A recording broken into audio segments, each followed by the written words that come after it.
موږ وایو چې شیخ صاحب دې دغه پسې دغسې نور عالمانو ته الله پاک دغه ورکړي جي امن راکړي زموږ په ملک کې امن خدای پاک پیدا کړي دغه لپاره راغلي یو جي اچھا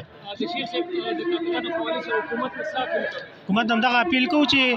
دا یوازې یو شیخ نه شو چې څومره غټ غټ عالمان کېږي نو هغه شهیدان کېږي د دې لپاره پوره مخنیوي پکار دی الله پاک دې زموږ عالمانو ته امن ورکړي پوه شوې او الله زموږ دې ملک کې امن راولي جي او جی ملاقات هم سره شوی ډېر پیر جي او جی او جی او کوټ ترناو جی 400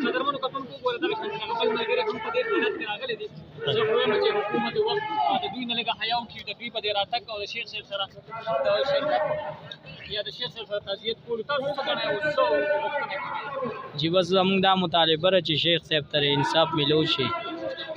او جی کوټ نه وی کلی سره او جی آمین